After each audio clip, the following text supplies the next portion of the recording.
Përshëndetje nga unë Seldina. Sot kemi një mision, të futemi brenda një projekti Erasmus Plus që realizohet në Shqipëri.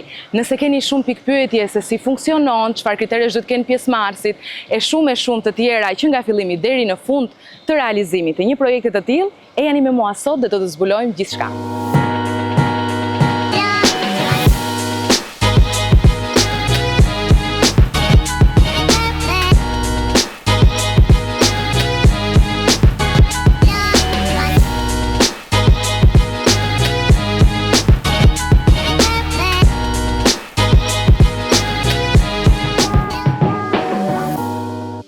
We were told to come to Albania. We were like, this is truly far, right?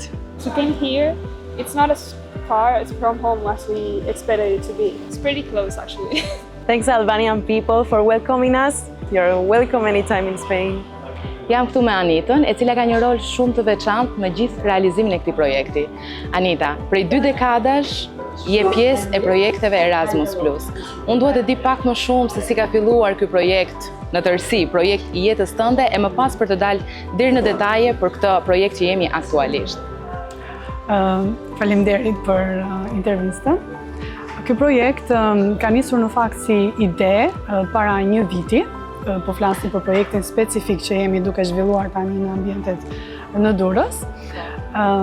Por si eksperiencë me projektet ka nisur që para 15 vitesh, pikërisht këtu në Durrës, ku kam qenë studente në atë periudhë dhe projekti ka qenë një shkëmbim rinor mes të rinjve midis kulturave të ndryshme, diku te më shumë se 6 shtete të ndryshme të Europës, me një temë të caktuar sociale. Ishte një eksperiencë shumë e veçantë, takimet me të tjerë persona, kultura të ndryshme, më nxiti dëshirën për të krijuar të tjera projekte dhe që prej atij viti kam ndërtuar çdo vit nga 1 ose 2 ose 3 projekte deri më sot. Jam shumë kurioze të di në fakt, duke qenë se ka qenë projekti yt i parë dhe flasim për para 15 vitesh ku në Shqipëri ende dhe sot është e vështirë të njihet termini një Erasmus Plus, të gjithë e lidhin me studimet jashtë. Pra, që të jetë një shkëmbim rinor apo që të jetë një trajnim që realizohet me disa faza e të tjerë, është diçka e panjohur ende dhe sot. Imagjino përpara 15 vitesh. Më trego pak si e ke gjetur veten, si e ndier, se po bie diçka që shumë të rinj shqiptarë nuk e kishin dëgjuar ende as to kohë. Unë jam duke bashkëpunuar dhe me student, me pedagogë të universiteteve që nxisin studentët e tyre për të marrë sa më tepër pjesë në programe dhe aktivitete të tilla, pasi është vërtet, siç e the dhe ti, një mënyrë shumë e mirë për të ndihmuar të rinj që jo vetëm të mësojnë aftësi sociale, personale, profesionale që i ndihmon për rritjen e tyre profesionale, por edhe është një mënyrë që i ndihmon ata edhe të krijojnë, të kujdesen për shëndetin e tyre mendor edhe fizik. Kjo varet edhe nga temat, për shembull tek ky trajnimi ku jemi tani, shkëmbimi rinor ku jemi tani, tema është mbi sportet edhe mirëqenien apo qëndrueshmërinë, le të themi.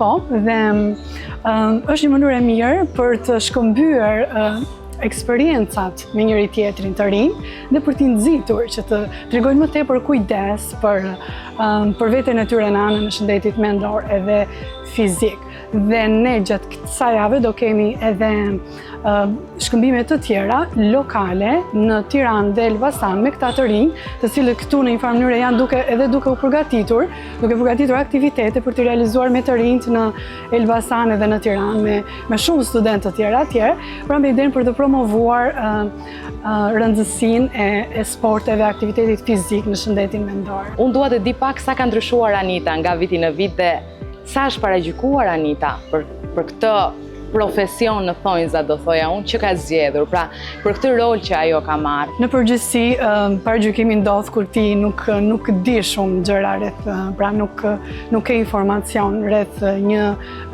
eventi të caktuar, programi apo projekti të caktuar, dhe kam vërej që ka pas pjesëmarrës që më përpara nuk e kanë ditur çfarë ka qenë dhe kanë ardhur me ato frikrat e tyre, por ndërkohë që ka qenë pjesë e aktiviteteve, kanë dash kanë kërkuar të vinë sërish edhe kanë përhapur tek të rinj të tjerë.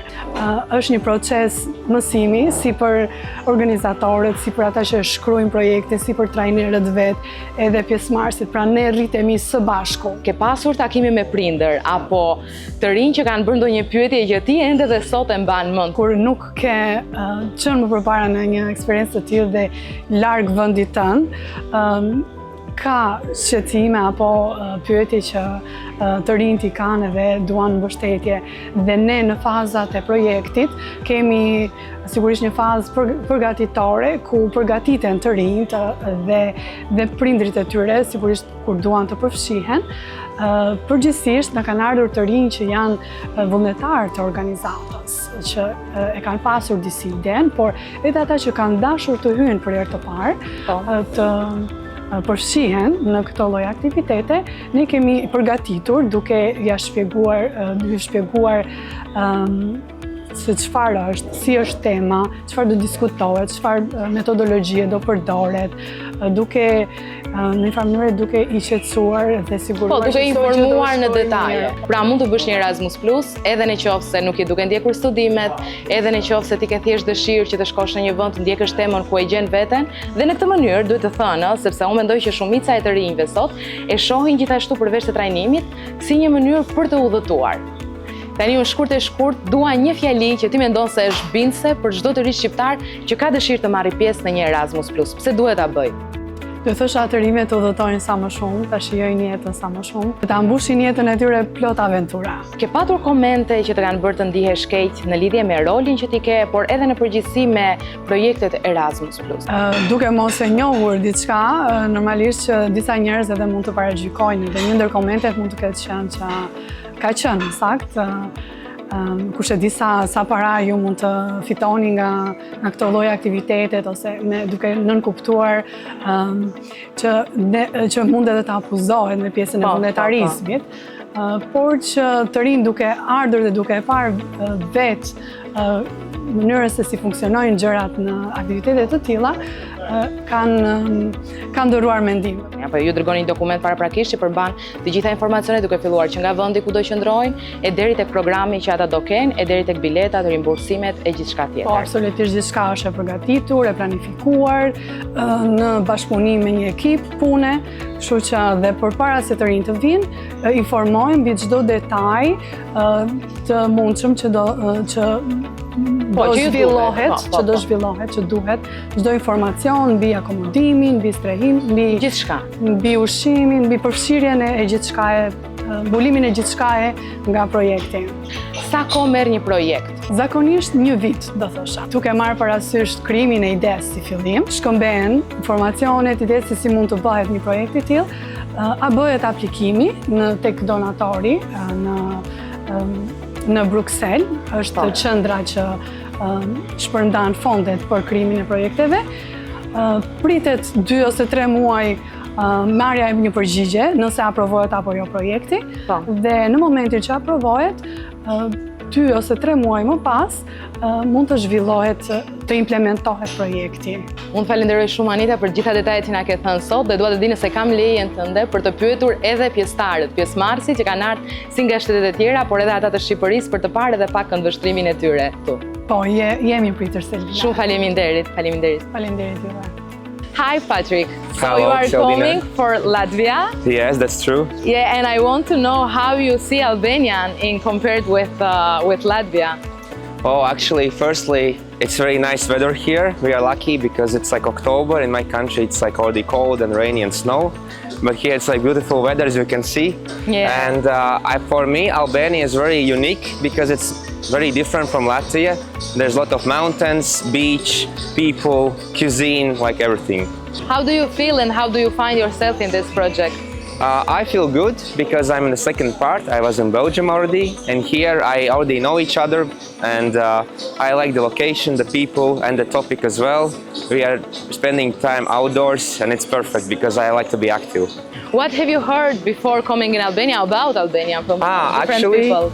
Yes, it's a good question because I know that your symbol is eagle because it's on the flag. And also I know that you have very crazy wedding parties with a lot of people and some shooting with guns. So For me, it's like something different than in my country, and I want to explore more. I feel here very safe, and I know some people told me that maybe it's not safe because it's not in European Union. But for me, I explored not only Tirana, but also this district. I feel safe, and I think it's very important to speak with local people, to introduce who you are, where you are from, what you do here, and then you are fine. Tell me about your plans after this project. Actually, I have a lot of plans. It depends on the weather. If the weather will be good, I want to go to Ksamil to see this famous lagoon. But if not, I want to go to the mountains, to Barat or Burati. Berati, yeah. Berati, I forgot the name. I want to see the mountains, the houses, the nature, and maybe on the way back, of course, Tirana city center, and to try some food as well, and some drinks. What you are curious more about the food?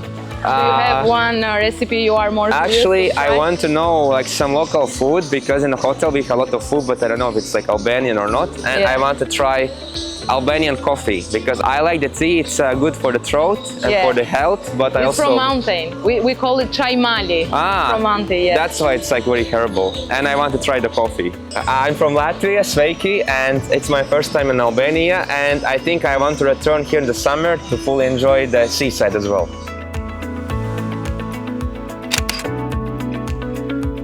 So Anna, is this your first time being in Albania? Yeah, this is my first time. Coming from Finland, like there's a lot of Albanians living there. I have lots of close friends from there, so this is a kind of country that I've always wanted to come. So it was worth coming. Since the first day, you could see that like all the expectations and all the things that you were promised to see here, like you saw them, the culture, the friendly people, the nature, the weather, mostly because Finland's weather is kind of like very cold considered to these countries. So it's been really good so far.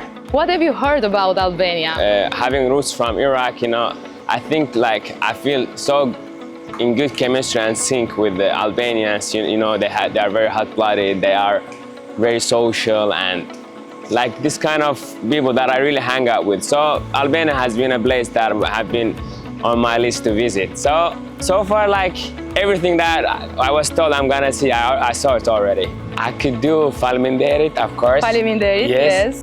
Then Hajde. Hajde. Zemër, Shpirt. Oh. This, you know, the more on the romantic side. Who well, learned? friends, we say My friends. learned you Zemër and yes, Shpirt. friends, we say you that. You know what they mean, right? I do know what they mean. Okay. Yes. Maybe it's not only a friend. It's a friend. Let's go with that. So far, like it's only been 2 days, so we are promised of a 6-day, 7-day project. So I think there's a lot more to see. So it's hard to judge by now already. But from what we saw already in the 2 days, you know, for me, like being an extrovert, social person, you know, I would love to be in communities like this one, atmospheres, you know, exchanging students, like different backgrounds, different languages, sports also considered with that. You know, these kind of things I really do enjoy and find myself in, and I think I could be really active in such atmosphere. So yeah, mixing Albania with a project like this is like been a successful trip so far. Last question, what would you say to Albanian people? I wish I knew some more Albanian words, but I'm gonna invest more time into learning more, adding to my vocabulary, but I would say thank you already for having us, and thank you. Shqiptari. Marina, ti je një vajzë e cila ka pasur mundësinë të jetë pjesë e shumë projekteve të tilla dhe dua të më tregosh pak më shumë se si filloi marrja pjesë në këto projekte dhe deri më sot se sa ke ndryshuar ti dhe se si ke progresuar. Në fakt, eksperienca ime e parë në një shkëmbim rinor të Erasmus Plus nuk ka qenë shumë kohë më parë, jo më gjatë se një vit më parë më sugjerua nga një profesoreshe imja mundësia për të marrë pjesë në një shkëmbim të tillë, edhe duke qenë se arrita të gjej veten, arrita të eksploroj anë të tjera të mia që nuk i njihja, mendova që ndoshta duhet jap vetes një mundësi tjetër edhe të eksploroj pak më tepër. Kështu që për këtë arsye jam këtu po them me këtë bagazh eksperiencë. Marina, brenda aktivitetit rreth sa projekte ke marrë pjesë? Do thoya pothuajse 10. 10 projekte për një vit. Po, goxha intensive. Ka njerëz që mund të bëjmë brenda 5 viteve kaq projekte, kështu që paskesë vërtet shumë intensivisht. Ka një qëllim mbas pjesëmarrjes së këtyre projekteve në një kohë kaq të shkurtër dhe në një numër kaq të lartë?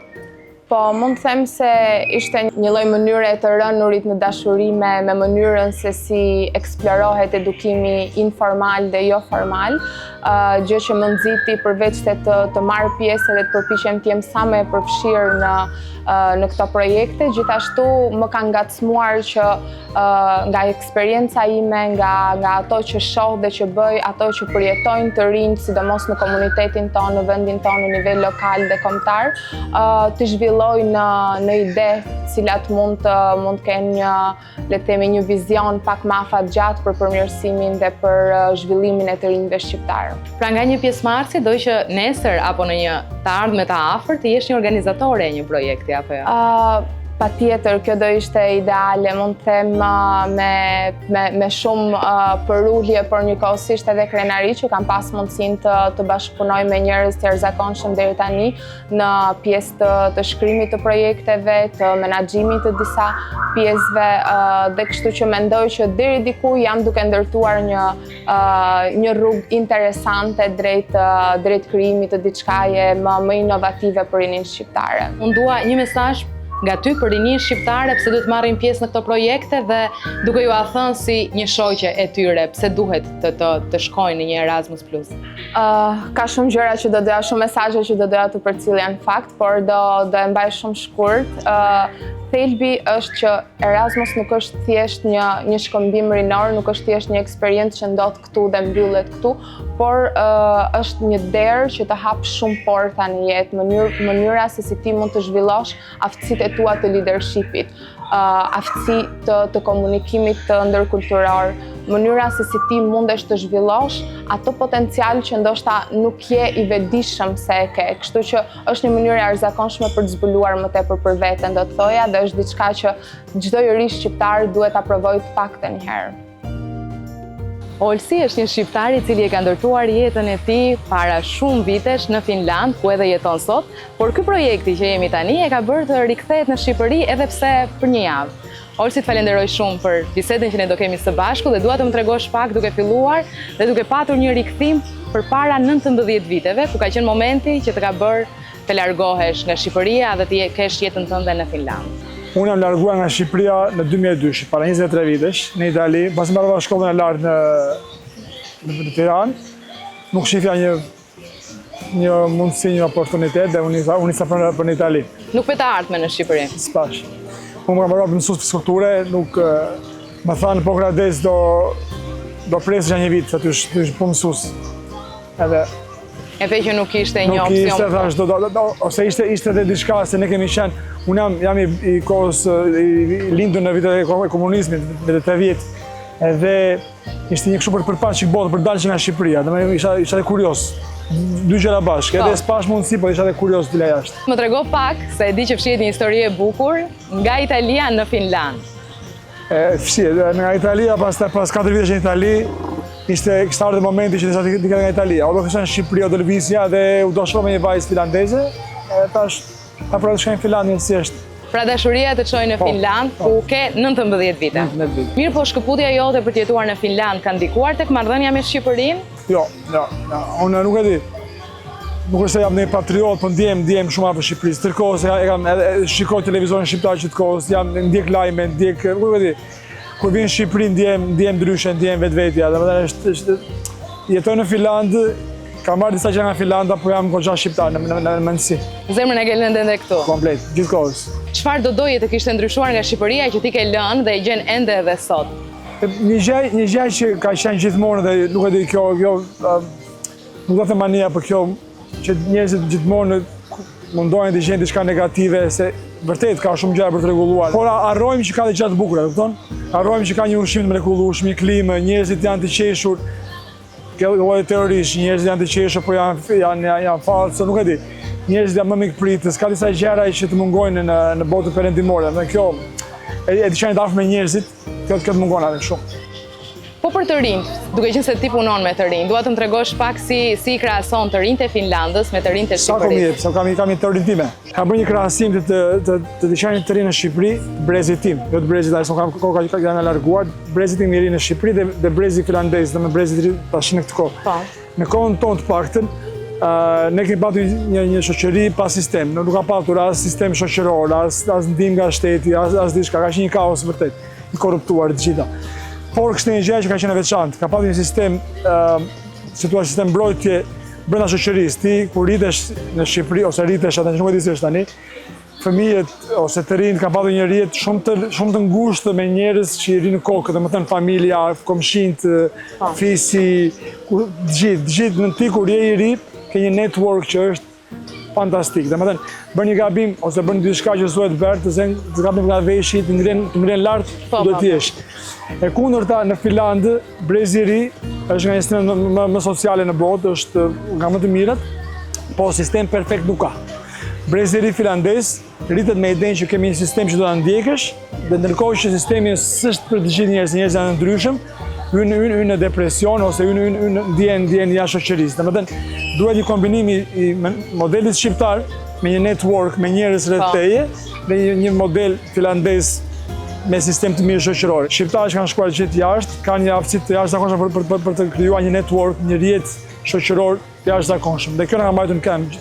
Unë besoj që në krahasim me kohën tonë, brezi jonë të paktën në kohën e lirë ne shkonim luajmë futboll te një fush, ku diun, në një fushë me barë, domethënë bëjmë dy porta luajmë futboll. Kjo lloj kulture po humbet, sidomos në Finlandë ose në shtetet skandinave ka humbur kjo e të lojturit për jashtë fëmijët pa skuadër, pa trajner, dalin dhe lozin bashkë. Sepse sporti është dhe një aspekt social, shoqëror. Ti kur merresh me sport, futboll, çfarë që të sporti, mëson aftësi komunikuese, mëson aftësi leadership për të qenë kapiteni i skuadrës, për të qenë ai që mbledh gjithë skuadrën bashkë. Mëson aftësi si të respektosh tjetrin, si të fitosh, si të shijosh fitoren, si të ngushëllohesh në humbje. Kjo shumë gjëra që janë elemente të jetës që ne na mungojnë sepse fëmijët ose të rinjt lëvizin ose lozin më pak në botë. Kjo debati madh, social media, telefonat, gjitha i kanë bërë më dembela fëmijët. Unë dua të pyes, edhe do ta mbyll këtu, nëse të vjen një familje shqiptare, ose unë tani dhe të pyes, çfarë të bëj? Ta zhvilloj të ardhmen time në Shqipëri apo të ik jashtë? Cila do ishte ajo që ti do më thoje midis jetesës tënde në Finlandë dhe dashurisë së madhe që ka mbetur për Shqipërinë? Do më thoje ik? Apo do më thoje rritu në Shqipëri? Rri në Shqipëri sepse vërtet mund të kesh dhe shkollë më të mirë në Finlandë, mund të kesh edhe punë më të mirë edhe lek më shumë, por disa gjëra që nuk t'i zvendëson asnjëherë Finlanda ose Amerika ose çdo shteti. Ka një ndjenjë që ti nuk je pjesë e atij shtetit. Në çdo ditë ndjehesh i huaj. Unë jam goxha integruar, plas edhe është edhe në gjuaj, jam me shoqëri, me gjitha, me familje, me fëmijë. Prap ka diçka që mungon. So first, I had some Albanian friends growing up in Belgium. Yeah. They were pretty open, very nice, warm hearts, and then we met at a project in Belgium, Project Week in Belgium for the Sports and Resilience Week, and that's where I met someone from here, and we traveled around the country, had an amazing time, and now we're in Golem, I guess. Yeah, Golem, yeah. And it's been very fun and amazing experience so far. You had time to travel Albania, yes. So, because you were here days before. It was an eye-opening experience. I know that the north and south, some people told me, is different, and you could feel and sense it also in the way of nature, the buildings, but also the people. But in general, overall, everyone was very nice, very open, very warm. Good food everywhere I went. You like the food? Yes, I like the cheese and the pie. Also the burek, yeah. Yeah, burek. Burek, yeah. And also it was like white cheese for breakfast or for lunch. Yeah, it was amazing. Why the youngsters need to go to Erasmus Project Plus? I guess some do need to still find themselves, and I'm an extrovert. People are pretty introverted. This is a great way to connect, socialize, and discover yourself. Found something. I'm not sure what it is yet, but I do like it, and we'll see where it goes. Don't look at her now. So No, it's been amazing. Yeah, just genuine connections overall. Like not specifically with one person. I know what you're asking. Yeah. But, with an Albanian person. With an Albanian person, yeah. You find love in an Erasmus Plus project? You could. I don't know if I found it. I'm Okay, being honest. we will figure out. Yeah, we will figure out. Sure, we will figure out. Maybe We we'll have be time. Dhëndër in Albania. You know what is dhëndër? No. Groom. Groom. In Albania. Oh, damn it. Thank you good. so much, Matt. Thank Thank you you. so much. Hi Albanian people, it's Luisa, I'm from France. I'm very happy to be here. Albania is very beautiful, like you can see. At first I thought Albanian people are not safe, dangerous, but now I can see Albanian people smiling, careful, so nice. Love you Albanian! Hola Albania, this is Pili from Spain team. We're really excited to be here, just looking forward to enjoy, share time, and of course experience the youth project that would be Sports and Resilience. So you do a shiftar.